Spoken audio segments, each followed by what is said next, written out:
Saudações, pessoal. Boa tarde. Boa tarde, professor. Tudo bom com Boa você? tarde.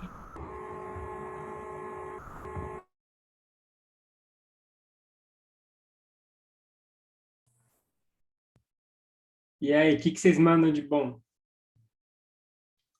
Por aqui tudo bem, tudo certo.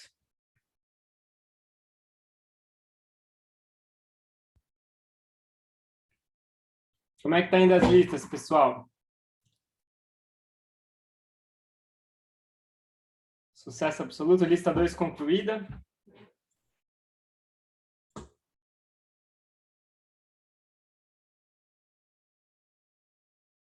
Legal, Gabriel, massa.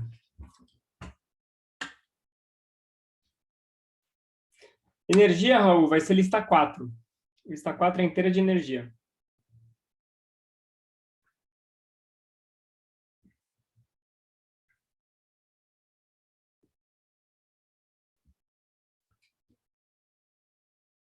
Bom, gente, vamos começar então. A gente estava falando na última aula sobre a força de resistência do ar e a gente vai concluir, então, essa discussão. Então, a gente vai falar hoje sobre a força de resistência do ar.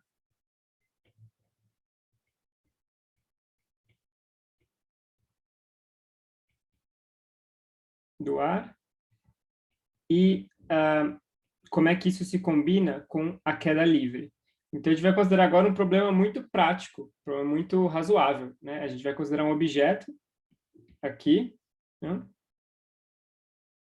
que está caindo sobre a ação da força da gravidade. Então, se eu colocar um referencial, colocar aqui y para baixo, né, eu vou ter uma força da gravidade aqui, que vai ser mg na direção j.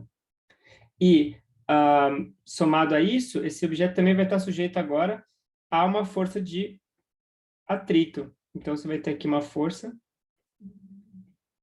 de resistência com ar, desculpa, né? Eu acho que eu posso até, para ser um pouco mais cuidadoso, eu vou chamar isso de FR, se vocês me permitem, né? FR de resistência.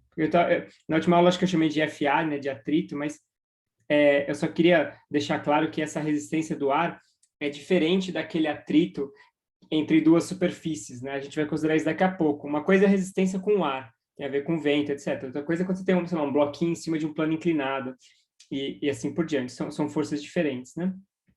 Então, essa aqui é a força de resistência com o ar, que vai ter vai apontar na direção menos lambda V. Isso, desculpa, aqui vai ser menos lambda V, ou seja, menos lambda V, né, módulo, na direção J. Então, a velocidade está para baixo, a partícula está caindo, e a força de resistência do ar ela é sempre contrária ao movimento. Então, ela sempre se opõe, né? É isso que esse sinal de menos está dizendo aqui. Então, o que está acontecendo aqui é uma competição, né? É uma competição entre a gravidade que puxa o objeto para baixo e a força do ar que resiste, né? Ela resiste a esse movimento. Né? Então, antes da gente resolver esse problema um pouco melhor, vamos tentar ganhar um pouco de intuição. Deixa eu perguntar para vocês, vamos ver se a gente está afiado. O que acontece se a velocidade inicial é zero? Ou seja, o sistema ele é solto do repouso. Vocês acham que ele vai acelerar indefinidamente? Vocês acham que o sistema... Parar ele não vai, né? A gente sabe que ele não vai parar porque se a gente soltar um objeto aqui de uma certa altura, ele vai continuar caindo. Mas a pergunta que eu quero fazer é a seguinte: para tempo longo,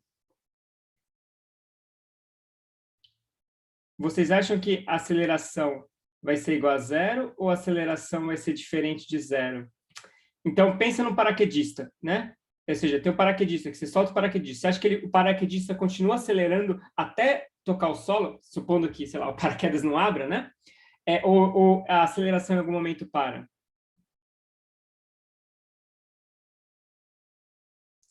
E qual é a lógica aí? Por que vocês estão... Perfeito, a resposta está perfeita. Mas qual é o raciocínio? Bom, acho que o Guilherme já cantou um pouco a bola, né? Ou seja, tem uma questão das forças se igualarem aí, né? Perfeito. Então, como é que fica isso? Se a gente olhar agora para a segunda lei, eu já vou discutir uma outra intuição, mas olhando para a segunda lei, a gente tem que massa vezes aceleração vai ser, então, mg menos lambda v. Ou, se vocês quiserem ser um pouco mais cuidadosos, né, a gente pode colocar assim, massa vezes vetor aceleração vai ser mg na direção j menos lambda v, vetor. Mas é que eu estou olhando só para componente y, né? Então, a minha lei de Newton, no fundo, é essa daqui. E como a aceleração é dv dt... não, desculpa. Então, a gente vê aqui que a aceleração, ela não necessariamente vai ser diferente de zero. As forças podem se igualar, né? A aceleração, perdão, ela é igual a zero se... Deixa eu colocar aqui embaixo. A igual a zero se mg igual a lambda v. Né? Ou seja, tem uma velocidade, tá? Vou chamar isso aqui, deixa eu ver que nome que eu dei aqui para isso aqui, eu chamei isso aqui de V estrela. Então, isso aqui define o que a gente chama de uma velocidade terminal.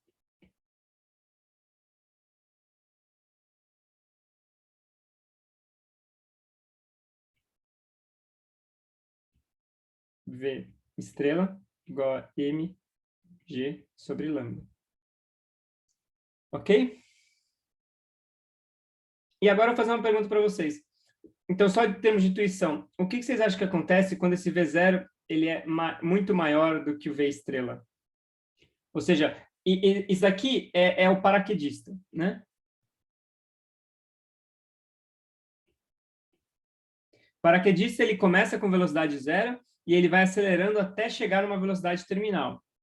Isso daqui é um meteoro, né? Então, isso aqui é o que acontece quando você tem, sei lá, um ônibus espacial ou quando você tem um meteoro caindo na Terra. Ele vai entrar com uma velocidade gigante, né? O que vocês acham que vai acontecer? Perfeito, Laura. Perfeito, Guilherme. Ele desacelera, né? E ele vai desacelerar até quando? Até parar? Acabum. Até o V estrela. Perfeito. Então, o que a gente espera é uma coisa do seguinte tipo. Aqui está o tempo t, aqui está a velocidade, e aqui está a velocidade terminal, v estrela. Então, a gente espera que, se ele começar aqui, ele vai acelerar e a velocidade vai tender aqui para a velocidade terminal. Mas, se ele começar aqui, ele vai desacelerar e vai tender à mesma velocidade terminal. Ou seja, sempre que o sistema começa fora da velocidade terminal, as coisas vão evoluir de tal forma que ele eventualmente vai chegar nessa velocidade terminal. Eu acho que teve uma pergunta aqui em cima, né, que qual o princípio físico que faz as forças se igualarem? Isso é uma ótima pergunta. A gente não falou disso ainda, né? Por que as forças têm que se igualar? Essa análise que a gente fez aqui, se a gente olhar para ela, ela diz que existe uma velocidade terminal, que é uma velocidade onde a aceleração é igual a zero. Isso aqui não diz que a gente vai chegar na velocidade terminal, né? Ou seja, não diz que o sistema vai convergir para a velocidade terminal, simplesmente diz que se eu colocar o sistema em V estrela, ele fica lá. Né? Então, isso aqui está dizendo assim, se eu colocar o sistema em V estrela, ele fica lá. Ele fica lá. Esse fica lá, entre aspas, né? Ou seja, ele fica com V estrela. A aceleração é zero. Se eu colocar o sistema na velocidade terminal, ele fica com essa velocidade igual a zero. Mas isso aqui não necessariamente me garante que o sistema sempre vai convergir para essa velocidade terminal. Né? O que faz com que o sistema sempre tenda para a velocidade terminal, no fundo, é o caráter dissipativo da força. Né? Então, o que está em jogo aqui é que o sistema ele tende para V estrela por causa do caráter dissipativo da força de resistência do ar.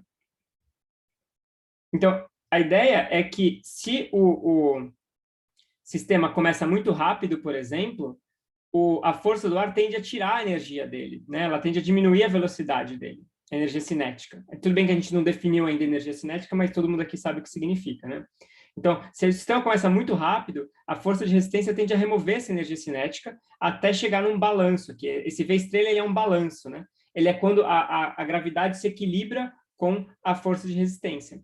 Por outro lado, se o sistema começa com uma velocidade muito baixa, a gravidade ganha. Então, aqui a gravidade está, tipo, ganhando a briga. Mas a força de atrito está sempre querendo competir. Aí, quando chega aqui, é essencialmente quando chega num ponto onde, de novo, elas se equilibram. Por que você acha que parece com a reação química, reação de equilíbrio químico, Gabriel? Eu consigo imaginar isso daí, mas qual é a sua intuição? Conta pra gente aí.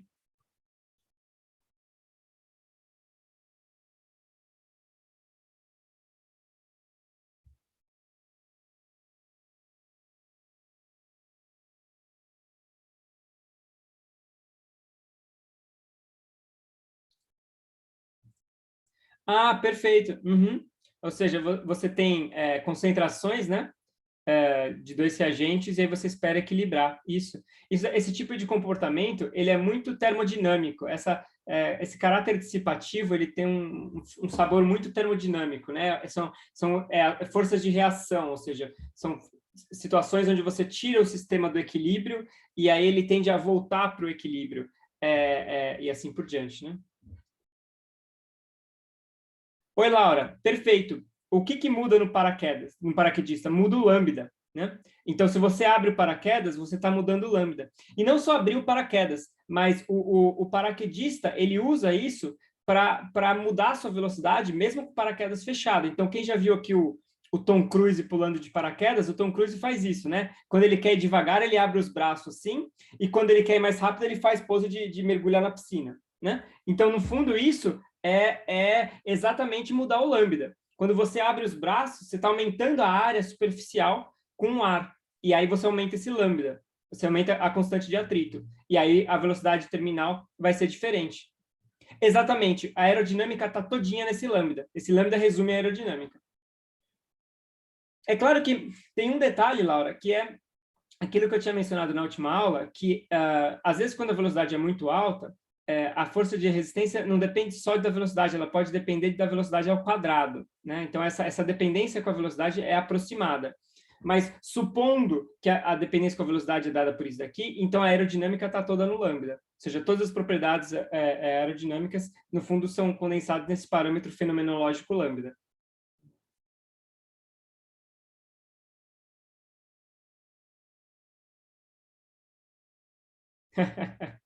Esse lambda é complicado. Ele é bem complicado. No fundo, tem algumas situações onde até dá para calcular ele mediante algumas aproximações, por exemplo, para uma esfera, né? Se você tem uma esfera em queda livre, até dá para você, em alguns regimes, calcular uma fórmula para ele, assim por diante, né? Que vai depender da viscosidade do ar, etc. Existem contas desse tipo. Agora, se você está falando aqui de um avião, de um ônibus espacial, aí realmente é muito complicado. Exatamente. Você está jogando toda a dificuldade para debaixo do tapete, né, Laura? Isso que é legal. É tipo assim, você tem aqui um curso de engenharia aeroespacial inteiro aqui nessa constante. Você pega tudo e enfia nessa constante aqui.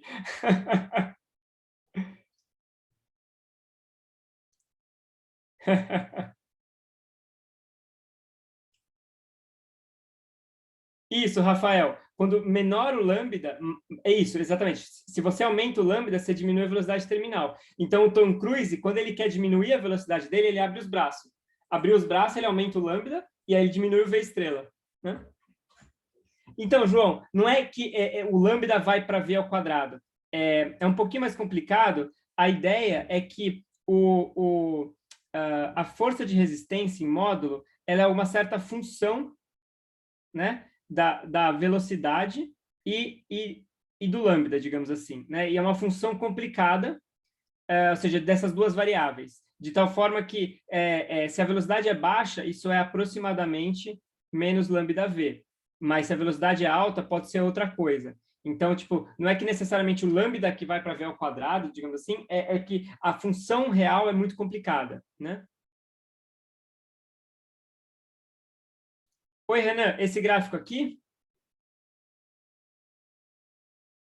Boa, aqui eu ainda não fiz esse daí porque a gente não fez a conta ainda, né? Então, aqui a gente não sabe, por exemplo, ainda quem que vai ter que ser aqui adimensional ou aqui. Então, isso aqui é um gráfico, assim, só esquemático mesmo. Posso colocar uma aspa aqui, né? Depois que a gente fizer a conta, aí a gente pode realmente fazer usando grandezas adimensionais. Tá? Isso aqui é só um pouco, assim, um desenho, um sketch, assim, para a gente ter um pouco de ideia da intuição. Beleza, gente?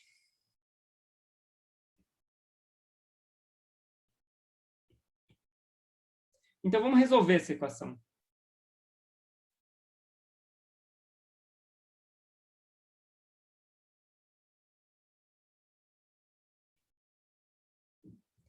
Então, a minha equação é que a massa vezes a aceleração, ou seja, a massa vezes dv dt, é igual à aceleração da gravidade menos a força de resistência com ar. E aí, assim como da última vez, eu vou definir uma constante alfa, que é lambda sobre m, né? De tal forma que, então, eu fico com dv dt igual a g menos alfa v.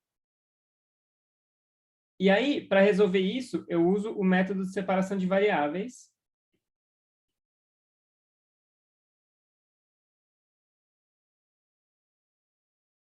que a gente viu na última aula.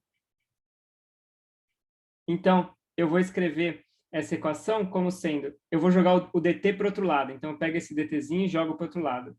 Então, fica dv sobre g menos alfa v. Desculpa, eu jogo dt para o outro lado e toda essa meleca para cá. Isso daqui vai ser igual a dt. Tá? E agora eu integro dos dois lados.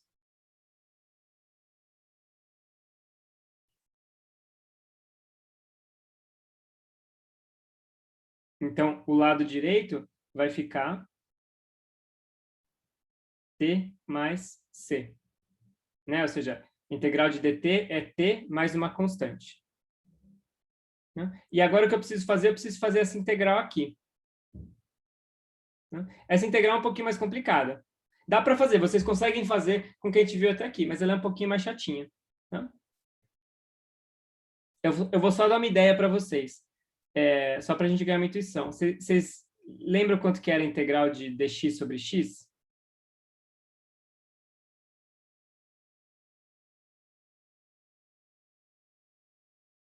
ln de x, exato, é o ln de x.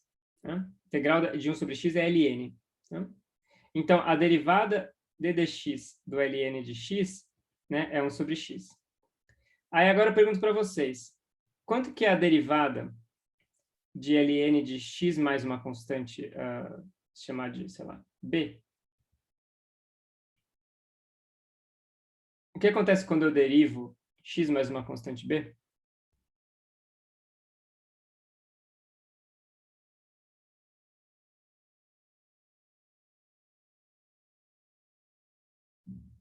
Soma do que com que, Ricardo? Regra da cadeia. Soma as derivadas de quem com quem? De x é a derivada de b? Porque cuidado, né? Isso aqui não é o log de x mais o log de b. Né? É o log de x mais b.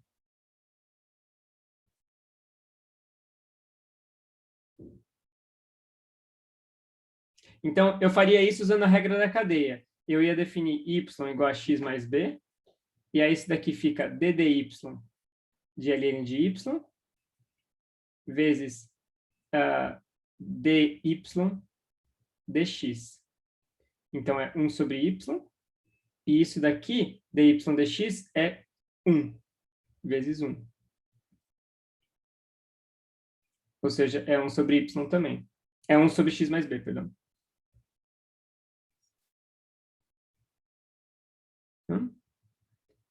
Isso, Ana, boa.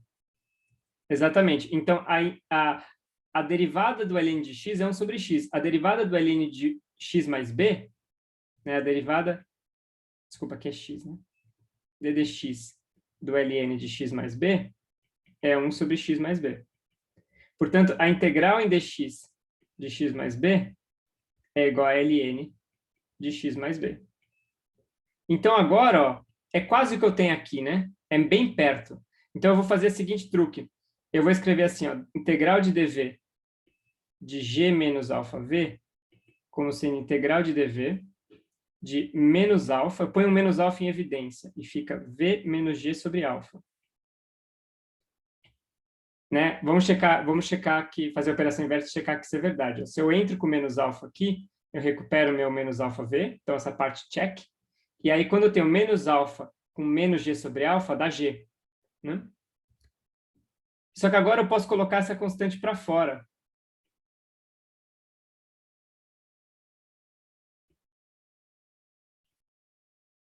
Né? Então, eu tenho isso daqui. E essa integral que sobrou é exatamente essa integral aqui. Ó. Só que agora o b aqui é menos g sobre alfa. Então, isso aqui é menos 1 sobre alfa vezes o ln de v menos g sobre alfa.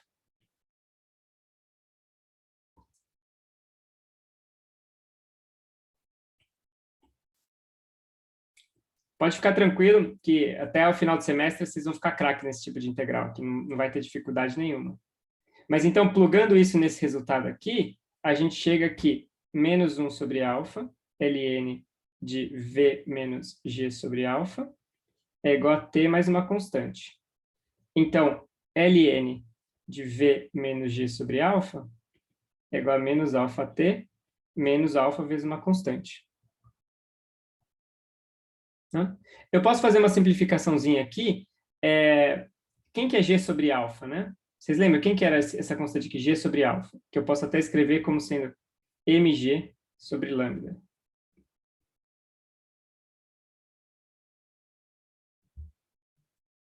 Isso, Raicen, a constante tanto faz o lado que ela fica.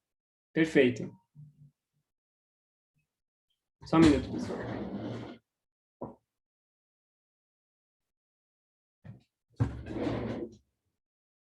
Perdão.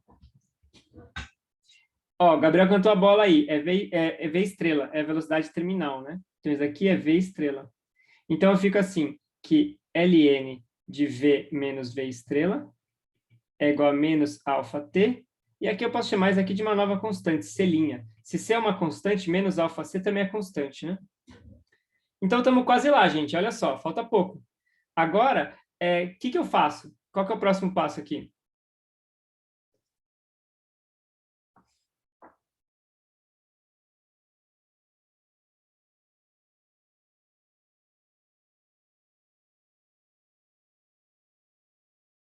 Faz o elevado Costa e Silva. Exatamente. Eu tiro a exponencial dos dois lados, né? Se x igual a y, então e elevado a x igual a e elevado a y. Né? Só que e elevado a log é a própria função. Então, eu fico com v menos v estrela igual a e elevado a menos alfa t mais c'. Ou seja, v igual a v estrela mais... Aí aqui, se eu definir finalmente uma constante a como sendo e elevado a c', eu fico v estrela mais a e a menos alfa t. Perfeito. Por último, eu determino o a, essa constante a, vem das minhas condições iniciais.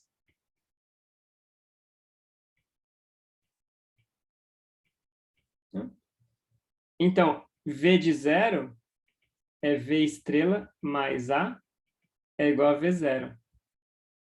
Porque se eu colocar o t igual a zero aqui, né, dá 1. Então, fica v estrela mais a. Portanto, a tem que ser igual a v zero menos v estrela. E a minha velocidade fica assim, v de t igual a v estrela mais v zero menos v estrela e a menos alfa t. Pronto, gente. Essa é a resposta. Tá? Eu gosto de escrever isso de um jeito um pouquinho diferente. Eu gosto de colocar o v estrela em evidência. Então, eu gosto de escrever isso aqui assim. Ó. Vamos ver se vocês concordam comigo. V estrela, 1 menos e a menos alfa t. Por que eu gosto de escrever isso daqui desse jeito? Porque agora isso aqui mostra claramente um processo de transferência. É como se fosse uma transferência, né? Esse termo aqui, ele decai exponencialmente, né? Então, se eu tenho aqui t exponencial de menos t, ela decai exponencialmente.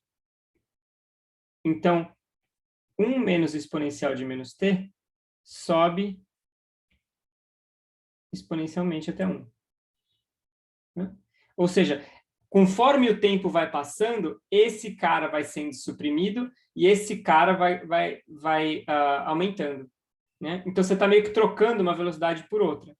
Né? Você está suprimindo a velocidade inicial e chegando em V estrela. E aí, para tempos longos, né, no limite de t indo para infinito, de V de t, quando t é infinito, essa exponencial morre completamente, e essa também. Então, sobra só esse número 1 aqui. Então, isso aqui vai ficar V estrela. Ou seja, o sistema tende, ele converge para V estrela.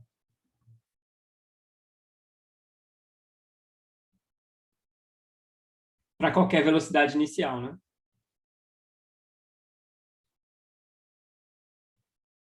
Então, parabéns, pessoal. Esse problema, ele é um problema mais difícil, tá? Vocês estão de parabéns, assim.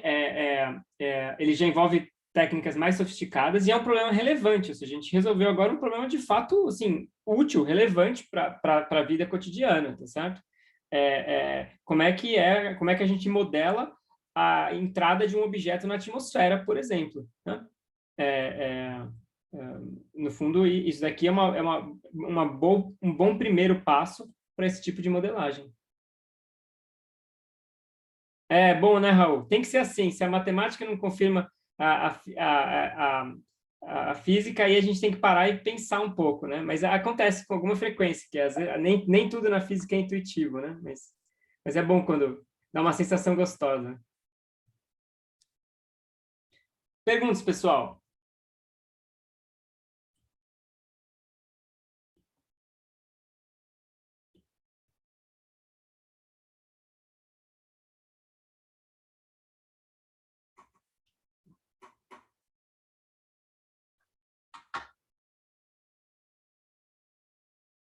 Então, vocês veem que aqui, de novo, a gente usou esse método de separação de variáveis para resolver essa equação. Existem muitas equações que vocês conseguem resolver com esse tipo de método. Não todas, mas existem muitas. Ele é um método bem... Assim, é o beabá das equações diferenciais, né?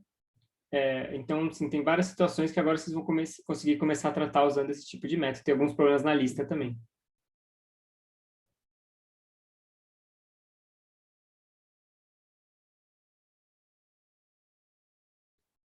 Perguntas?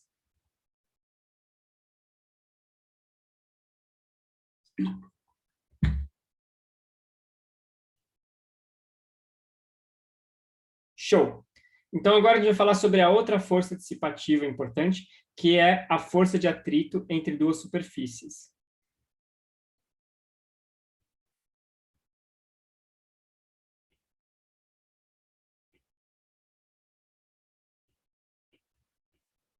Tá? Então, qual que é a ideia? O desenho básico que a gente vai considerar é esse daqui. Eu tenho aqui o chão, tá? E eu tenho aqui um bloquinho.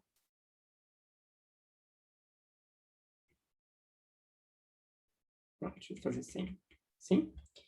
Aqui tem uma certa massa M, tá?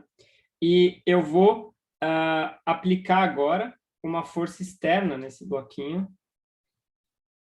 Aqui, uma força externa, que vai ser uma força externa na direção I. Então, meu referencial aqui, ele é X aqui, Y aqui. Ok? E o que a gente vai considerar de diferente agora? A gente vai considerar o fato que esse bloco, quando ele está em contato com a superfície, existe uma força de atrito que, de novo, ela tende a ir contra o movimento. Então, vai ter uma força de atrito aqui, que vai agir na superfície do objeto, FA, tá? Que vai se opor a esse movimento aqui. De novo, a força de atrito, ela tem uma origem microscópica, né, que é na interação entre os átomos do bloco e do chão, né? Então, a origem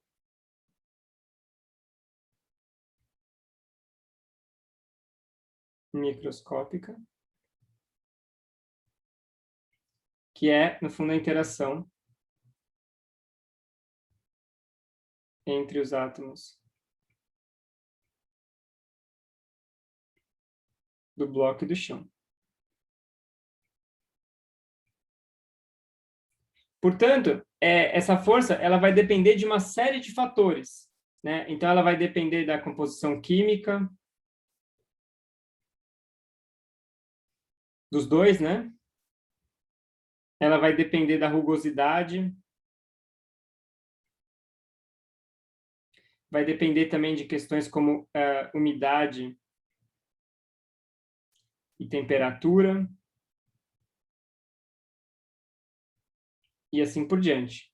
Então, se você trabalha desenhando pneus para carros de corrida, por exemplo, tudo isso daqui acaba tendo que ser levado em conta, né? A aderência do pneu no chão, por exemplo, é uma questão de atrito. E essa aderência vai depender da composição química do pneu, vai depender se está molhado ou não, né? Então, vocês já viram em Fórmula 1 que quando chove eles trocam de pneu, né? Tem pneu para chuva e pneu para seco, porque no fundo, então, as propriedades do pneu, seja a composição química ou seja a rugosidade do pneu, vão ser diferentes se está seco ou úmido, né? E assim por diante. Então, você tem todos esses elementos aqui para considerar quando você vai desenhar um pneu, por exemplo. O carro de Fórmula 1, no fundo, o que ele quer é maximizar o atrito, né? Porque é o atrito que impede o carro de sair voando. Então, você quer no fundo, ter um pneu que tenha boa aderência, tenha um bom atrito.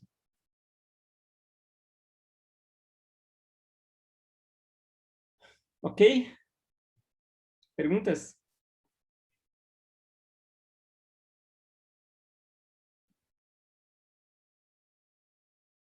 Então, de novo, essas considerações sobre o atrito, não dá para fazer uma teoria microscópica.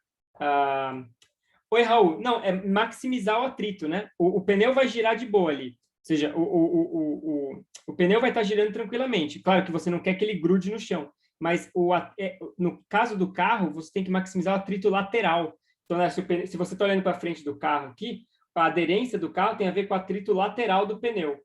Então, ou seja, se você tentar empurrar o carro para a direita, o pneu tem que te segurar, entendeu? Porque senão o carro derrapa.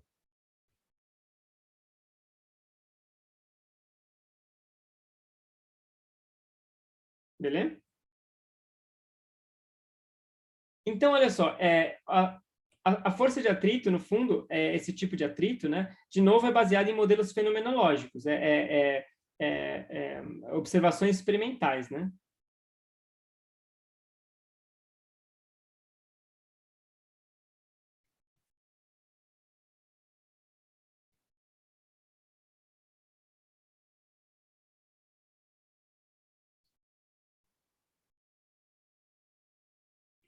Tá? Então, eu vou listar algumas observações, alguns fatos experimentais, né?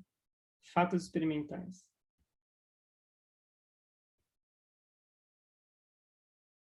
E esses fatos, é claro que eles valem no nosso dia a dia, tá? No nosso cotidiano. Se você está falando de um processo muito violento, ou sistemas muito pesados, etc., esse tipo de coisa começa a quebrar. Então, assim, o que eu tenho em mente aqui é tipo, sei lá, você está empurrando um armário, sabe? Você está, sei lá, tá empurrando sua cama. É esse tipo de coisa, ou é um bloquinho aqui, ou é, sei lá, uma pedra escorregando na ladeira, alguma coisa assim. Então, são processos, assim, do nosso cotidiano, né? Se você começa a ir para situações mais extremas, a coisa fica muito mais complicada.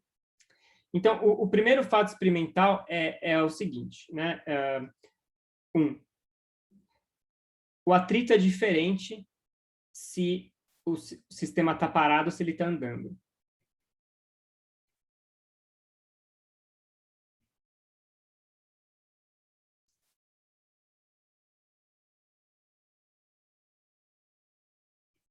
Tá? Esse é o primeiro fato, ou seja, a força de atrito ela atua, ela se comporta de forma diferente se o sistema está parado ou se ele está andando. Né? 2.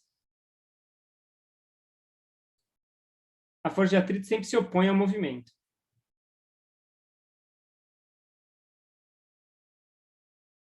E ela se opõe, no fundo, à componente da força externa, que é paralela à superfície.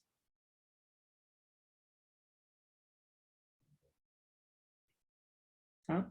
Então, se eu estou puxando aqui, por exemplo, o meu bloquinho num certo ângulo, a gente vai estudar esse problema daqui a pouco, né? Imagina que essa força aqui, ela não está horizontal, ela está inclinada. O que importa para o atrito é a componente horizontal. Então, ele vai lutar contra a componente horizontal dessa força, né? O atrito, ele é sempre horizontal aqui. Ele é sempre na direção paralela às superfícies, entre os dois objetos. Vocês veem que a gente está supondo aqui também que esse objeto é plano, né? É muito mais difícil você modelar um atrito, por exemplo, se esse chão aqui ele fica subindo e descendo, é uma coisa, sei lá, rugosa, né?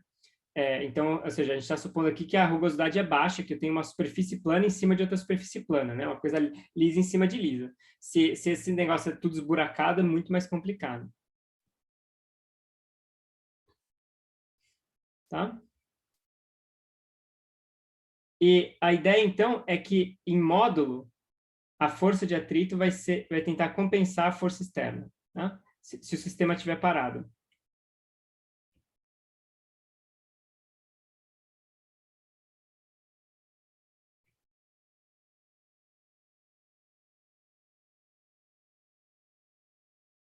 A força em módulo, tá? Aqui a gente vai estar pensando na magnitude da força, tá? O módulo da força é igual ao módulo da força externa. Tá? 3. Isso só é possível até certo ponto. Então, a ideia é que se o bloco está parado, a força de atrito ela é uma força coringa. Ela compensa exatamente a força externa. Mas ela só consegue fazer isso até um certo ponto. Né? Então, existe... Espera aí que eu vou espirrar, gente.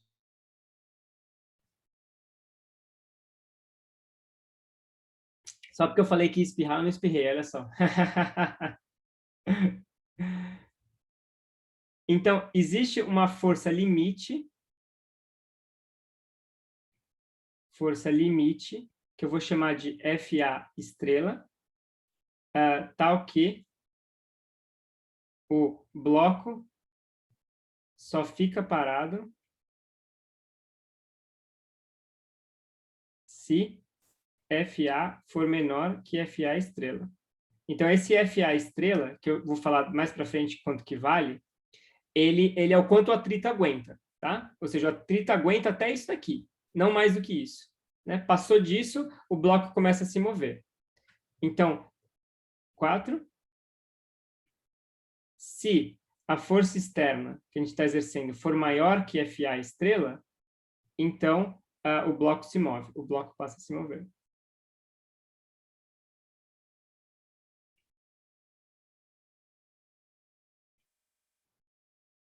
Em movimento. Né? Só que aí, se ele entrar em movimento, então, uma vez em movimento,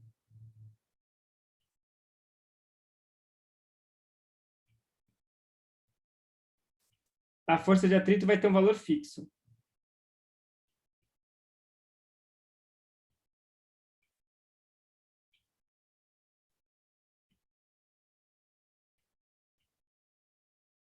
FAC. Eu vou colocar esse C aqui de cinético. Tá? E esse FAC ele é sempre menor que esse FA estrela. Tá? Então, isso tudo que eu falei pode ser resumido, e é muito mais fácil pensar assim, no seguinte gráfico. Suponha que eu começo a aplicar aqui uma força externa. Tá? Então, aqui está a força que eu estou puxando o meu armário ali. E aqui eu vejo como é que a força de atrito responde. A força de atrito ela é coringa, ela vai se adaptando à força externa. Tá? No começo, esse cara aqui ele é linear.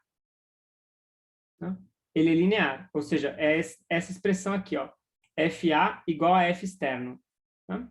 Só que aí você chega a um ponto aqui, então você tem um ponto aqui,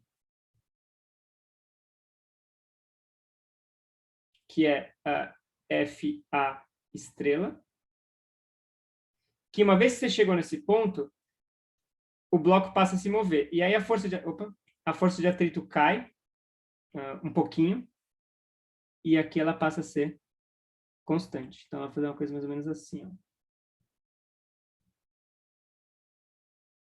Tá? E ela vai tender agora para um valor aqui,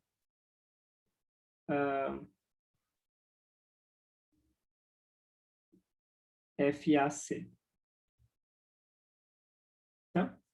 Então, isso daqui é o que, fenomenologicamente, a gente observa do atrito.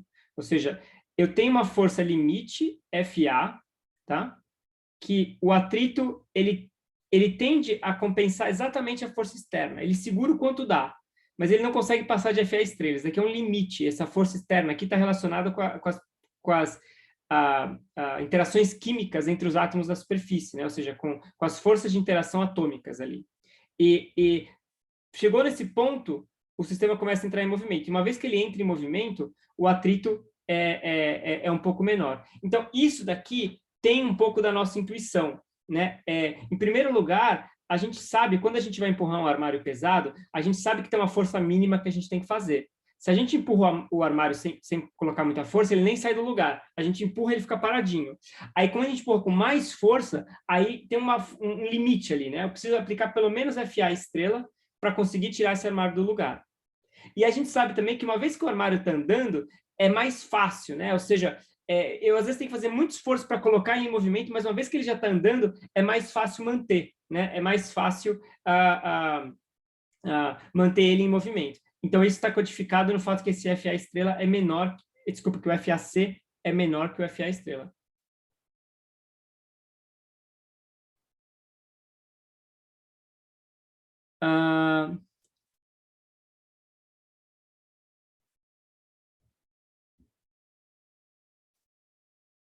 Celso, peraí, eu não sei se eu entendi muito bem. Ou seja, esse FAC, ele também uma propriedade do sistema. Então, FA estrela e FAC são propriedades do sistema. Do sistema bloco-chão. Então, esses valores aqui são fixos. Se agora eu tirar o sistema de movimento, ou seja, se eu parar de aplicar a força externa, aí ele para de novo. Tudo bem, Celso?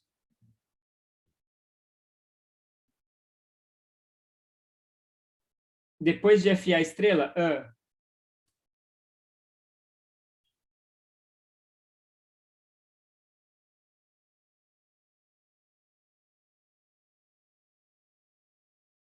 não sei se eu entendi muito bem, Celso, mas o que eu quero, assim, talvez só enfatizar é que o que esse gráfico está mostrando é como é que o atrito responde à força externa, não é como é que o sistema responde, né? Ou seja, esse aqui não é um gráfico do movimento do sistema, da aceleração, da velocidade, nem nada. Esse aqui é um gráfico de como que o atrito responde. O atrito ele responde desse jeito. Como o sistema vai se movimentar depois disso, a gente vai estudar. A gente vai fazer a conta agora e vai ver.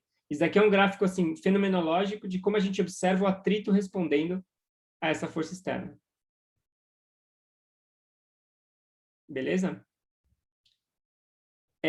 Laura, por que assim? Essa é uma ótima pergunta. A origem microscópica disso é bastante complicada, mas ela tem a ver com o fato de que você está colocando os átomos do bloco em contato com os átomos do chão. E aí o que acontece é o seguinte, você tem forças de ligações químicas ali que acontecem entre esses átomos, tá? E essas forças, quando eles estão parados, no fundo, o sistema tende é como se o bloco ele ficasse ligado no chão, tá?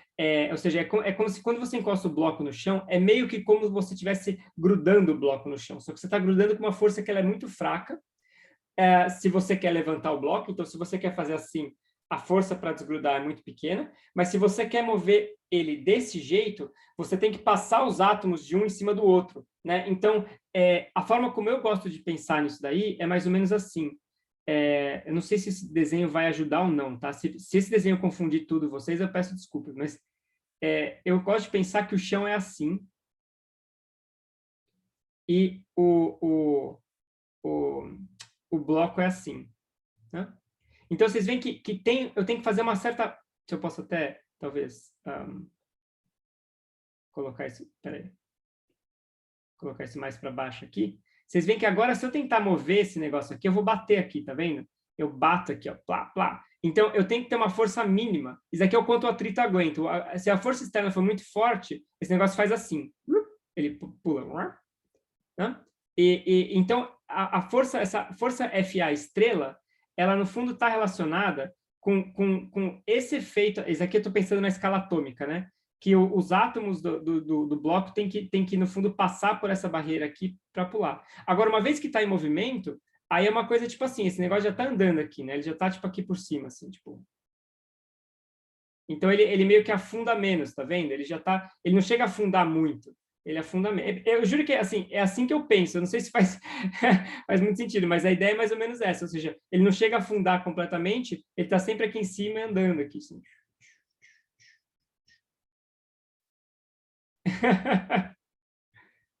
Exatamente, Laura.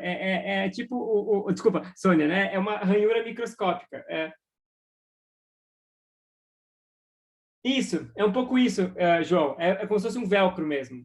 Exatamente. Então, esse é o jeito que eu gosto de pensar, e isso tem elementos de verdade mesmo, porque no nível microscópico, os sólidos eles têm uma estrutura cristalina, então os átomos tendem a se alinhar dessa forma meio periódica, assim por diante. E aí, se você deixa eles paradinhos, esse negócio tende a vir aqui e ficar aqui.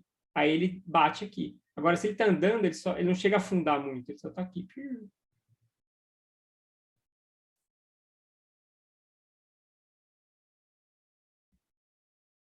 Beleza, pessoal?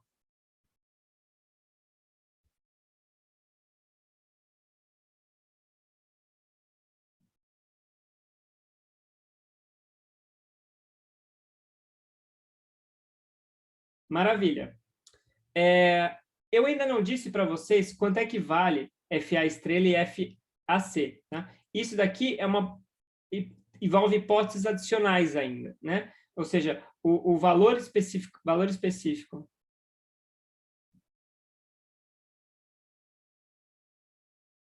de FA estrela e FAC, isso aqui envolve hipóteses adicionais.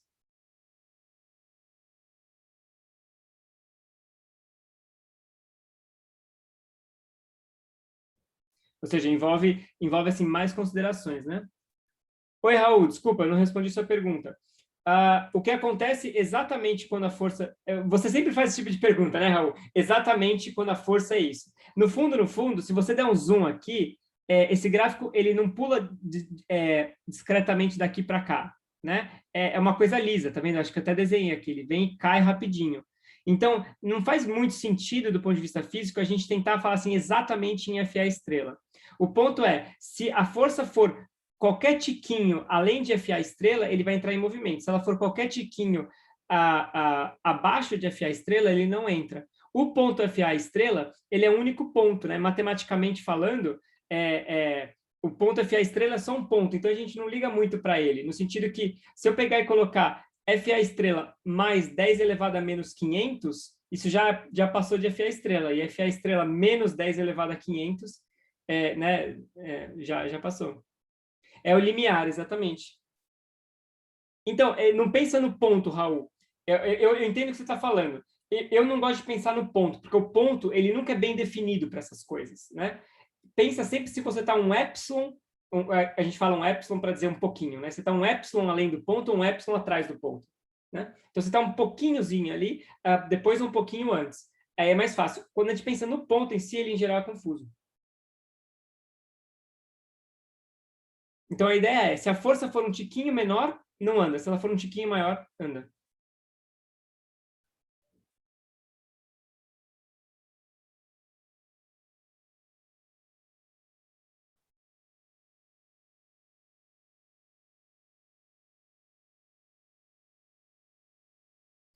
Beleza, pessoal? Então, voltando aqui, eu quis discutir esse gráfico primeiro, porque eu acho que é importante entender a origem microscópica disso daqui, e entender esse papel coringa da força de atrito, né? Essa força ela tem esse caráter meio coringa que ela se adapta à situação em questão. Mas, bom, agora, qual que é, de fato, a expressão de FA estrela e FAC? Isso daqui, de novo, envolve mais complicações e vários detalhes microscópicos. A hipótese que a gente toma aqui, em geral, é a mais simples, né? A hipótese mais simples.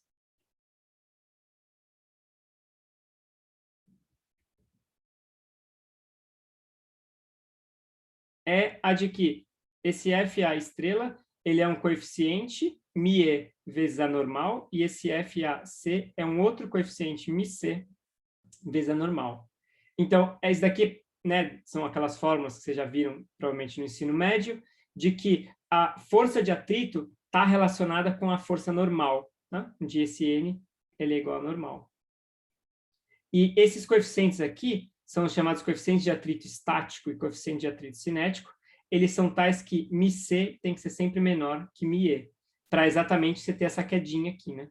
Cai aqui e continua. Tá?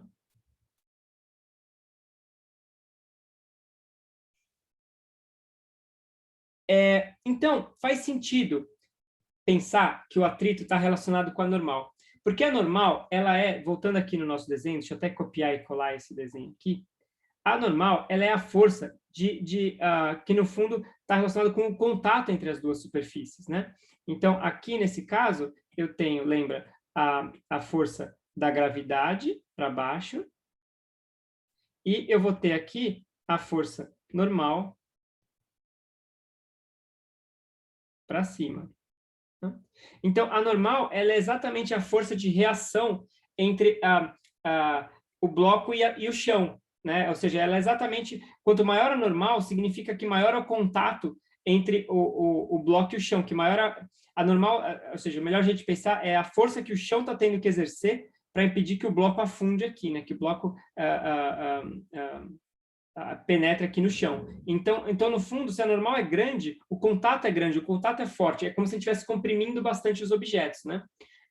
Quanto maior a normal, mais a gente comprime o bloco no chão. Tá? Então, faz sentido que essas forças elas dependam da normal envolvida. Tá?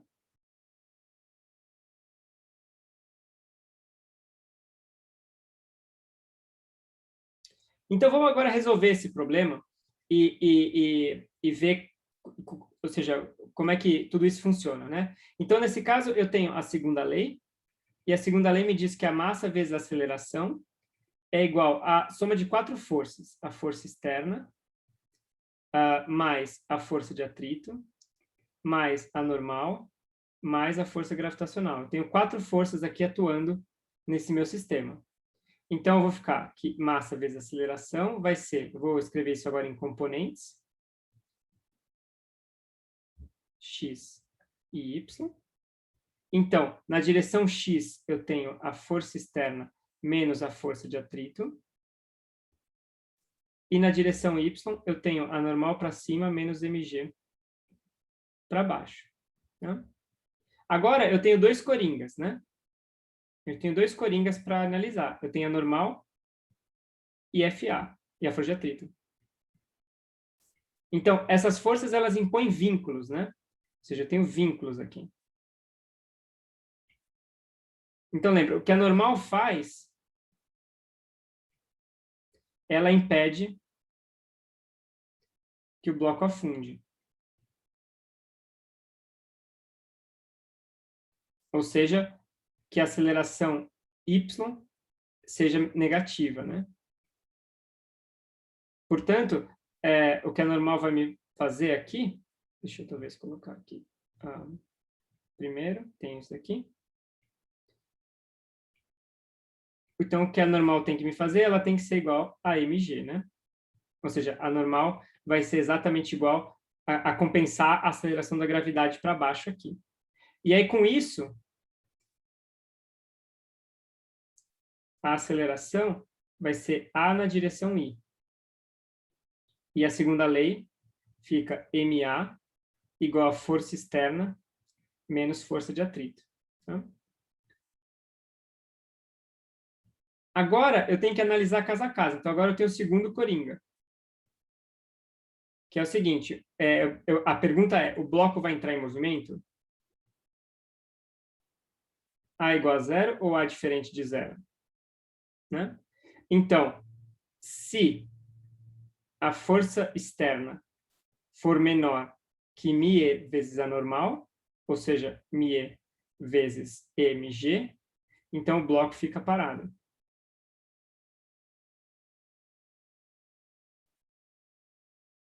E a força de atrito é igual à força externa, de tal forma que a aceleração é igual a zero. Né? Então, ou seja, se a força externa é menor que a força de deixa eu até colocar aqui, né? Só para ser bem claro, é menor que aquele cara lá, FA estrela, né? Aquela força limite. Você vê que o que entra aqui é a força de atrito limite. Se o FA, o F externo, for menor que essa força limite, ou seja, se eu estou nessa situação aqui, então o atrito corresponde à altura. Eu aplico uma força externa, o atrito compensa 100%. O atrito, o FA igual a F externo, e, portanto, o A igual a zero. Mas, se a força externa for maior que FA estrela, então o bloco entra em movimento.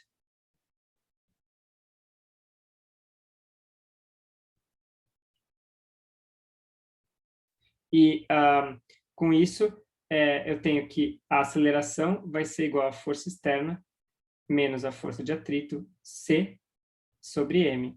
Ou seja, vai ser a força externa sobre M menos o coeficiente de atrito cinético, mg. Desculpa, sobre m, né? Ou seja, a aceleração vai ser a força externa sobre m menos μc vezes g. Então, vocês veem, o que é importante ver aqui é como é que esses elementos aqui, ó, que eu vou colocar em azul, aparecem. O FA estrela e o FAC. Né? É importante entender a diferença entre as grandezas FA, que é de fato a força de atrito, e esses dois números, FA estrela e FAC, que são dados por essas fórmulas aqui. Ó. Essas duas grandezas representam a força limite de atrito e a força de atrito no caso cinético. Mas o FA em si, ele é um coringa, ele vai se adaptar à situação em questão. Então, ele pode estar aqui, ele pode estar aqui, ele pode estar aqui, aqui, em qualquer lugar. Ele pode estar aqui, ou se a força externa for maior que a FA estrela, ele vai estar aqui.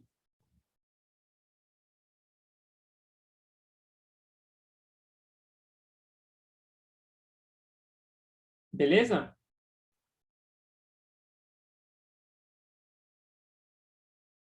Então, aqui vocês veem, faz sentido, né? A aceleração, ela é reduzida com relação à aceleração se não tivesse atrito, por um termo que depende do coeficiente de atrito e da força da gravidade. Né? Então, isso daqui está subtraindo, eu tenho o sinal de menos aqui, está subtraindo da aceleração que o bloco teria se não tivesse atrito. E esse efeito ele é mais forte se o atrito é alto, se o μc é alto, ou se a gravidade é maior, né? Ou seja, se você está num planeta que o G é maior, esse efeito é maior aqui. Então faz sentido, né? Porque esse G é o cara que empurra o bloco para baixo. Então, ou seja, você está empurrando esse cara aqui para baixo. E a força externa mínima que a gente tem que aplicar, né?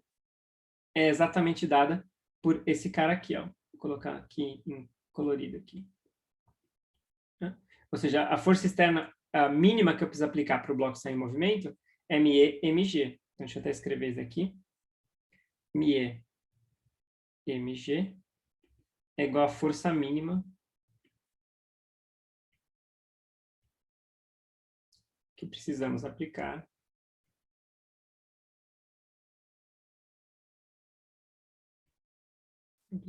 para colocar o bloco em movimento.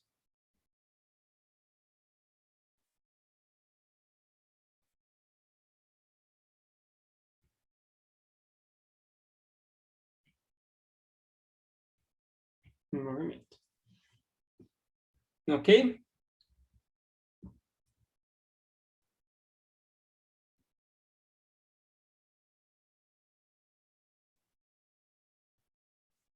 Perguntas?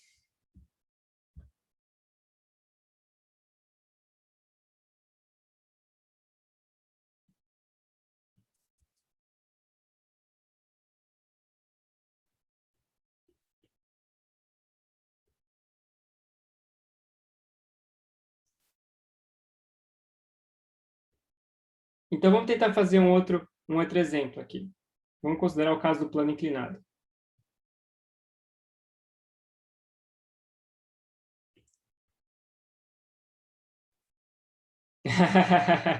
Isso, Santiago. Agora a gente vai ver o que acontece se a superfície está inclinada. Então, a gente vai considerar aqui está o meu plano inclinado.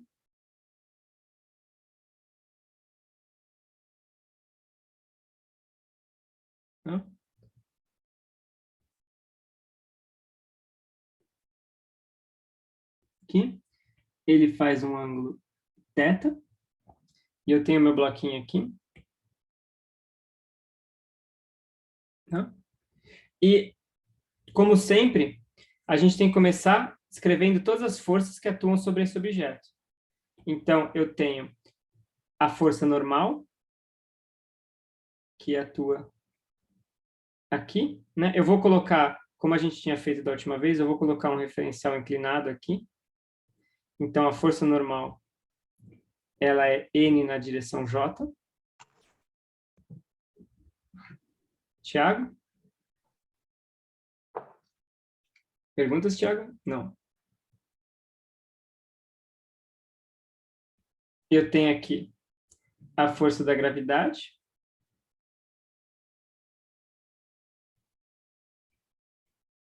Menos... desculpa, que a gente tem que decompor ela aqui. Sem problema, Thiago. E agora deixa eu perguntar para vocês. Em que direção vai apontar a força de atrito?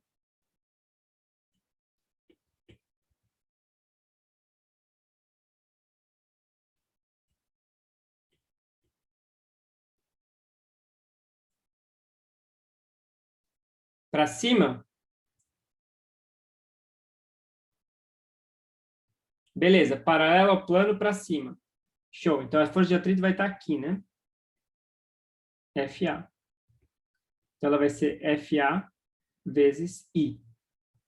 Né?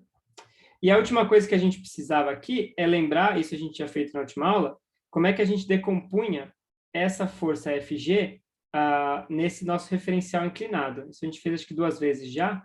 Eu vou só copiar a resposta, era menos mg, deixa eu lembrar aqui, seno θ na direção I, menos mg cosseno θ na direção J. Tá?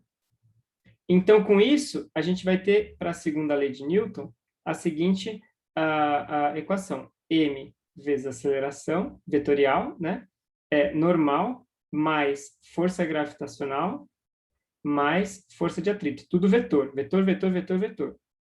E, então, agora, decompondo em componentes, a normal vai ser na direção J, a força gravitacional vai ter componente nas 2 direções,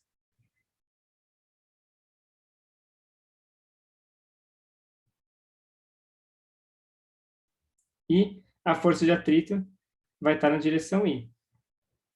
Então, organizando agora aqui alguma coisa na direção I mais alguma coisa na direção J, a gente vai ter o quê? Vamos pensar. Então, na direção I, eu tenho isso daqui e isso daqui. Então, eu tenho FA menos MG seno θ. E na direção J, eu tenho N e eu tenho MG cosseno θ.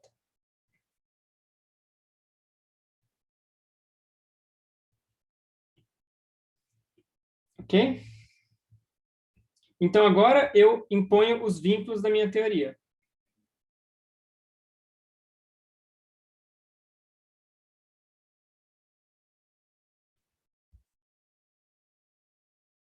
Exatamente que nem no caso anterior, a gente tem que... a normal, ela tem que atuar para que a aceleração em y seja nula, né? Ou seja, a aceleração ao longo dessa direção, inclinada no plano, seja identicamente nula. Então, com isso, a gente tem que a normal ela tem que ser fixada em mg cosseno θ. Ok? E, portanto, segue disso daqui que a aceleração vai ser agora uma aceleração só na direção y. E eu tenho, então, ma igual a fa menos mg seno θ.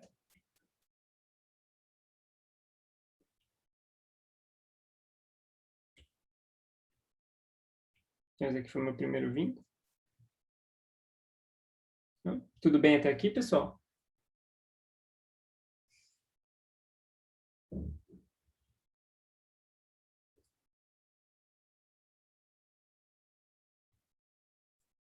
E agora eu ponho meu segundo vínculo. Meu segundo vínculo é o bloco vai ficar em repouso.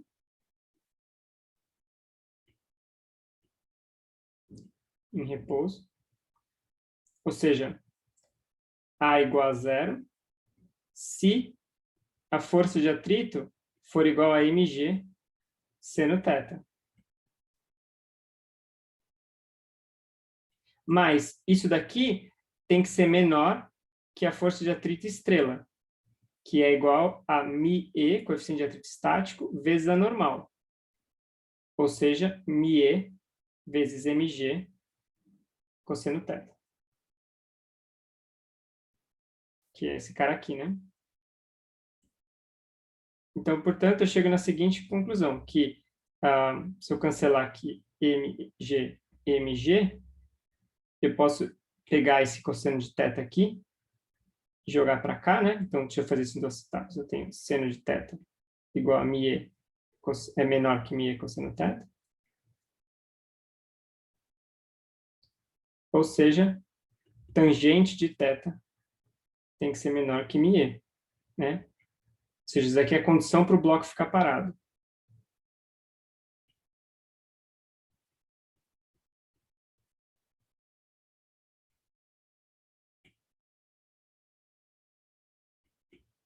Tudo bem?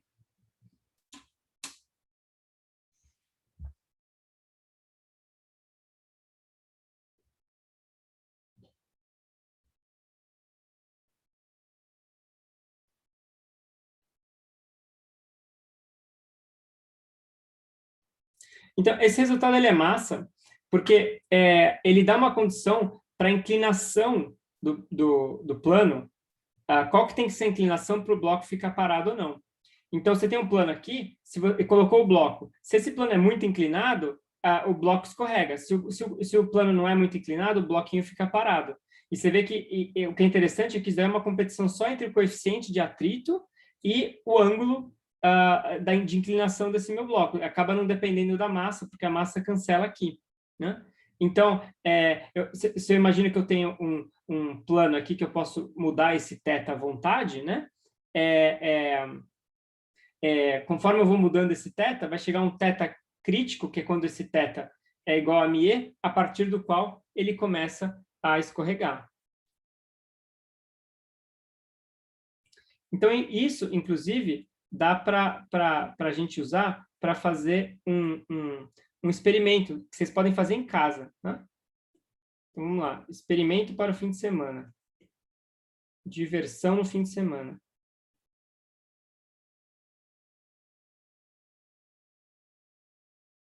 Olha só.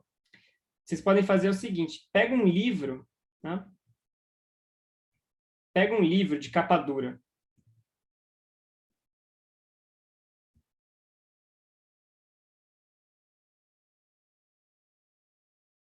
Né? E aí algum objeto, tipo uma moeda, por exemplo, né? Aí você põe um objeto aqui em cima, né? E você pega agora o seu livro e você começa a mudar o ângulo de abertura dele. Então, você começa a abrir ele aqui, né? Conforme você for abrindo, vai chegar um ângulo crítico onde você vai ver que a moeda escorrega. Então, tipo assim, você vai abrindo bem devagarinho. Você vai ver que a moeda fica parada, a moeda fica parada. Aí eu cheguei num certo ângulo aqui, plau. Agora a moeda começa a escorregar. E aí ela sai andando, ela vai embora. Dá para ver direitinho esse efeito que a gente está discutindo aqui em sala, essa questão de você ter uma força mínima, né? Ou seja, enquanto a inclinação é menor que esse ângulo crítico aqui dado por essa expressão, a moeda não sai do lugar, ela fica paradinha. Agora que eu chego nesse ponto crítico, eu passo um pouquinho, aí a moeda começa a escorregar, uma vez que ela começa a escorregar, ela vai embora, né? E aí você pode ver que se você tiver um transferidor, inclusive, você pode até medir esse coeficiente aqui, né? Ou seja, se define θe como sendo o ângulo crítico onde a moeda escorrega.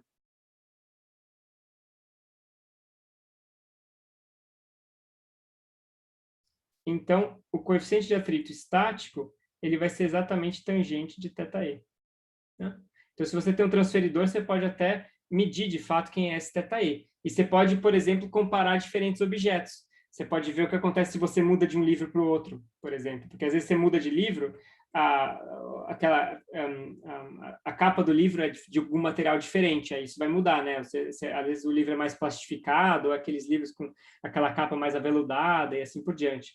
Ou você pode mudar o objeto, põe uma moeda, põe, sei lá, uma caixinha, põe eu ia falar um cubo de gelo, mas aí tem que tomar cuidado para não molhar o livro, né? Tudo bem. Mas diferentes coisas que você pôr aqui, você vai mudar o coeficiente μe. Então, esse μe, ele vai depender de forma complicada da superfície do seu livro e do objeto que você colocou aqui em cima. Pronto, mouse. Boa. Você põe ele e vai mexendo aqui. Boa, Sônia. Um toboágua. Exatamente. Quando você vai descendo ali, né?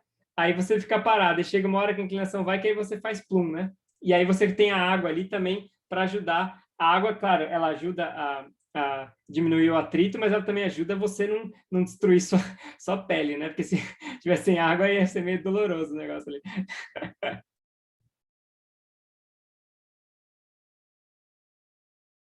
Beleza, pessoal? Faça esse experimento de verdade, é super simples. Pega um livro e fica brincando aqui, você vai ver que dá para ver o efeito direitinho, né? Você vai abrindo devagarinho assim, uma hora a moeda escorrega.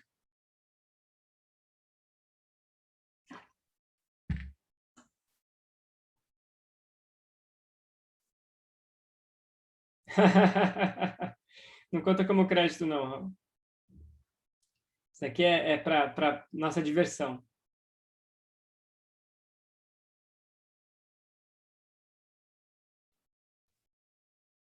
Perguntas, pessoal?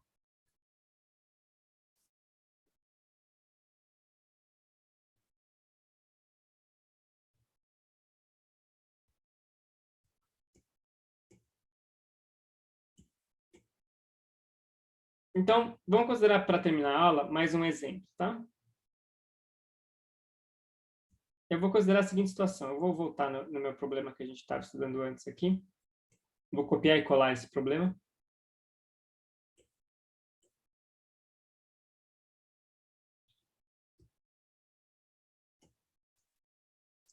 Eu quero considerar esse problema aqui, só que eu vou considerar uma variação, que é a seguinte.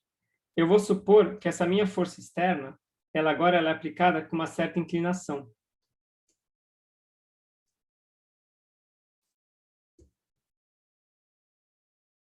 Então, eu tenho um ângulo aqui,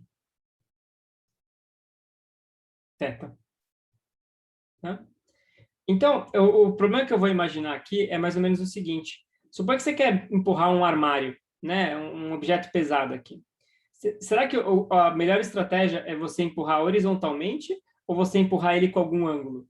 Né? Ou seja, você tentar puxar ele com uma certa inclinação aqui na sua força. Né? Um pouco inclinado. Será que o melhor, se você quer mover o armário, será que o melhor é empurrar ele verticalmente, por exemplo? Acho que não, né? Porque se você empurra verticalmente, ele não sai do lugar. Mas será que o melhor é empurrar horizontalmente? Essa é uma pergunta genuína, né? É uma pergunta prática. Então, vamos lá. A gente resolve esse problema olhando novamente para a segunda lei. A gente diz que a massa vezes a aceleração. Isso, Guilherme, essa é a intuição. Você vê que se você puxa com uma certa inclinação, você está diminuindo um pouco a normal, né? Você está aliviando a normal, né? E a pergunta é se isso impacta, por exemplo, a pergunta pode ser assim, qual que é a força mínima que eu preciso fazer para tirar esse negócio do lugar, né? Para colocar esse armário em movimento. Será que aliviar um pouco a normal é uma boa estratégia? Então, para resolver isso daí, a gente vai colocar a segunda lei. Então, vamos lá. A gente tem a normal na direção J, a gente tem a gravidade na direção J. Podemos, Raul, vamos fazer exatamente isso daí. O que mais que a gente tem aqui? A gente tem o atrito na direção menos I, e a gente tem uma força externa que tem cosseno de θ na direção I e seno de θ na direção J. Tá? Então, organizando componente a componente, eu fico na direção I com força externa menos força de atrito. E na direção J, eu fico com normal menos mg mais força externa seno de θ. Então, vocês veem que aqui, do vínculo da normal, eu tiro agora que a normal tem que ser igual a mg menos força externa seno θ. Então, vocês veem, que nem o Guilherme mencionou aí, né, que a componente vertical da força externa alivia a normal. Né? O que faz sentido. Ou seja, a normal tem a ver com esse peso que o chão está tendo que segurar aqui. Quando eu levanto num certo ângulo, eu estou, querendo ou não, aliviando a normal por esse fator aqui. Né? E aí, agora, com isso, a minha segunda lei fica, pensando só na componente x, né? MA igual a força externa, cosseno θ, menos FA. Né? E aqui eu faço a mesma pergunta de antes. Qual a força mínima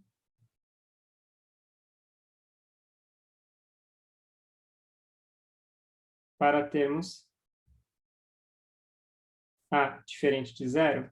Né? Então, isso vai acontecer, essa força mínima acontece quando essa componente aqui, força externa cosseno de θ, ela é igual àquela força limite FA estrela. Ou seja, é quando eu pego aqui a força externa, no fundo, que importa, é a componente horizontal, né? É quando ela consegue ultrapassar a força de atrito limite que o atrito consegue segurar. Ou seja, μe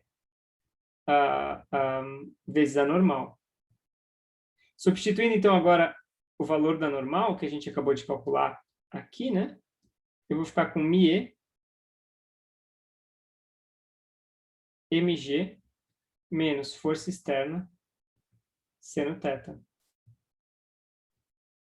Então, eu tenho a seguinte equação para resolver. Força externa cosseno θ igual a μe, tudo isso, mg menos força externa seno θ. Então, agora o que eu faço para terminar, eu vou isolar a força externa. Então, eu escrevo assim, força externa, e coloco em evidência tudo que aparece aqui, cosseno de θ, e aí tenho esse termo aqui, mais μe seno θ. Isso aqui tem que ser igual a μe mg.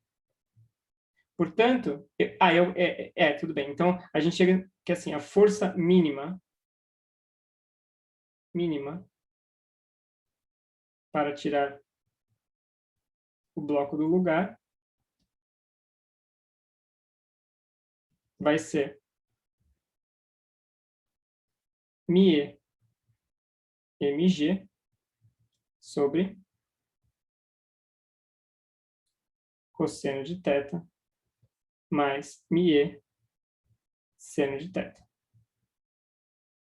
Então, isso daqui é a força mínima que me custa aí para tirar esse bloco de lugar. Agora, a gente pode analisar o que acontece aqui. Então, Para entender esse resultado, vamos começar vendo o seguinte. O que acontece se θ igual a zero? Né? Ou seja, o que acontece se eu puxo o meu bloco horizontalmente? Quanto é que vai valer essa coisa aqui embaixo, toda aqui?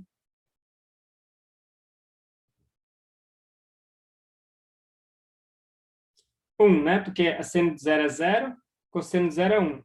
Então, você vê que, nesse caso, a força externa vai ser μe mg. Então, se eu puxo horizontalmente, o mínimo que eu tenho que aplicar é μe mg. Esse, que é, inclusive, uma conta que a gente tinha feito logo alguns minutos atrás, né? Ou seja, coeficiente de atrito mg, isso aqui o quanto eu preciso fornecer aqui de força para conseguir tirar o meu armário do lugar. Agora eu faço a seguinte pergunta: será que se eu colocar um θ, né, diferente de zero, eu vou estar acima ou abaixo de μe mg? Então, para analisar isso daí, o que a gente faz um gráfico dessa coisa aqui, ó, quer ver? A gente coloca aqui o ângulo θ, aqui está π sobre 2, que é o máximo, né, da inclinação. E a gente faz um gráfico aqui dessa função 1 sobre cosseno de θ mais μe seno θ. Essa grandeza aqui é tudo adimensional, né? São só ângulos que estão envolvidos aqui. Renan, poderíamos fazer isso daí, mas é útil a gente ver graficamente antes de sair derivando, né? Mas podemos fazer isso daí também. Então, o que se observa dessa função, se vocês usarem um programa para fazer um gráfico, é uma coisa assim, ó. Essa função ela sempre tem a seguinte cara. Ela começa em 1, né? A gente viu que ela começa em 1, porque se θ igual a 0, ela vale 1. E aí, conforme eu vou diminuindo, ela sempre cai abaixo de 1 e sobe. Então, ela é sempre assim. Ou seja, ela sempre cai, ela tem uma barriguinha para baixo, e depois, eventualmente, ela sobe. E aí, para θ igual a 90 graus, ela, em geral, vai estar acima de 1, ou pode estar abaixo de 1 também, né? A gente pode calcular isso daqui, né? Se θ igual a π sobre 2, esse negócio aqui, ele vai ser igual a 1 sobre μe. Então, aí depende se o coeficiente de atrito é maior ou menor que 1, né? Então, pode ser assim, ou poderia ter uma coisa assim também. Sei lá. Mas o importante é que aqui sempre cai, né? Ou seja, ela sempre cai abaixo de 1. Então, você vê que como esse negócio aqui é menor do que 1, né? Como você tem essa região aqui, você vê que é sempre vantajoso puxar de um ângulo θ diferente de 0. Né? Ou seja, sempre vale a pena eu puxar o meu armário com algum ângulo, porque eu vou estar compensando a normal. Tá? Eu ainda não calculei o que vocês estão afim aí de calcular, né? Qual que é o melhor ângulo para puxar aqui. Né? Mas o importante é que puxar de algum ângulo é sempre vantajoso. A gente pode calcular qual que é o melhor ângulo, tá? Mas, para ser realista, calcular esse ângulo mínimo aqui não é muito útil, porque esse ângulo mínimo, né, esse cara que eu vou chamar de θ estrela, ele depende do coeficiente de atrito. Então, assim, claro, se você sabe o coeficiente de atrito, tudo bem, ele é útil, mas alguém aqui sabe o coeficiente de atrito do armário com o chão? Não, né? A gente sabe que tem um coeficiente de atrito ali, mas não sabe, meu armário aqui, o coeficiente de atrito é 0,9, né?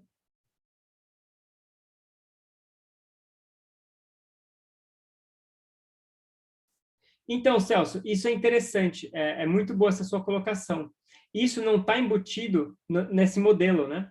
Por isso que eu quis enfatizar que essa hipótese, voltando aqui bem para trás, né? Essa hipótese de que essa força de atrito máxima depende só da normal, ela é uma hipótese adicional.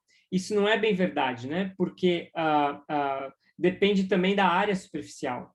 No fundo, a área superficial você acaba colocando isso aqui no MIE, né? Você meio que assume que esse μe vai depender da área superficial, né? Então, tem coisas debaixo do tapete aqui também.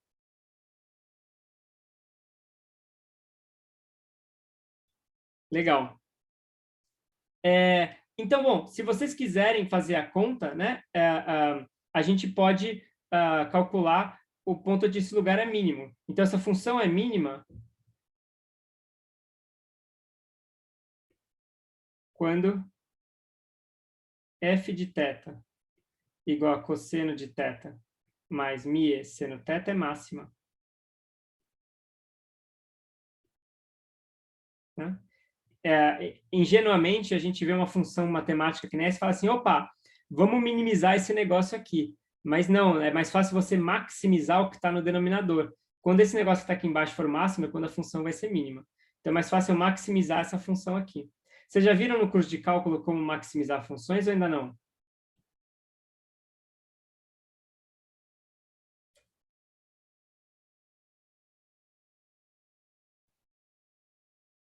Tudo bem, eu posso dar um pequeno spoiler. Né? O máximo ocorre exatamente, Guilherme, quando a derivada é igual a zero.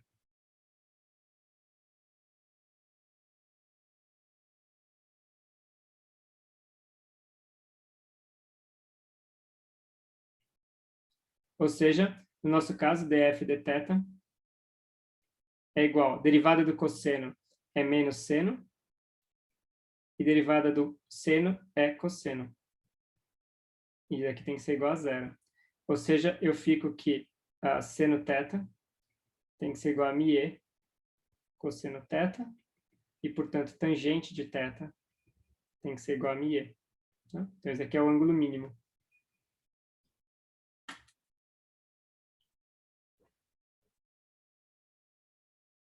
Ok? Muito bom, pessoal. Então, como eu havia mencionado, né, esse ângulo mínimo aqui ele vai depender, no fundo, do coeficiente de atrito, mas a moral é que vale a pena se inclinar na hora de puxar um armário.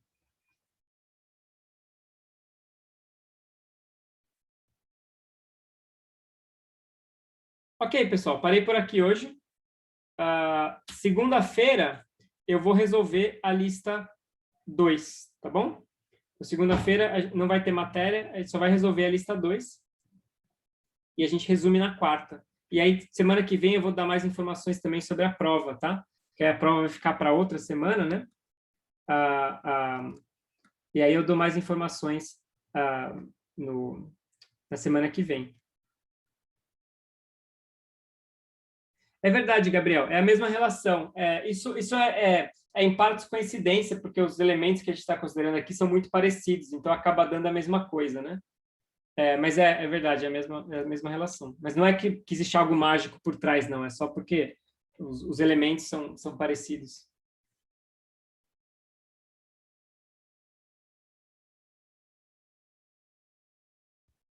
Ok, pessoal. Então, tentei terminar a lista 2. Segunda-feira a gente resolve ela.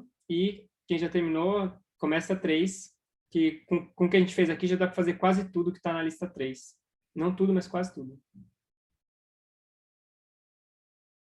Beleza? Perguntas? Oi, Guilherme. Mais ou menos, Guilherme. Não tem... É diferente, né? Porque aqui você tem uma força externa mesmo. Ali você tem... ali no plano inclinado, quem empurra é a gravidade. Mais tem a ver com a simplicidade do problema mesmo. Ou seja, porque nota que aqui você tem uma força externa e a gente está olhando para a força externa mínima. Então, o problema é diferente. Esse aqui é mais uma coincidência mesmo. Não tem nada profundo por trás, não. Não tem nenhuma conexão profunda entre as duas coisas.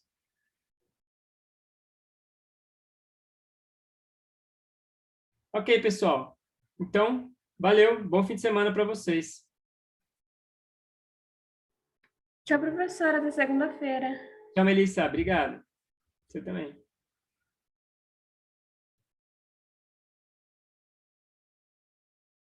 Falou.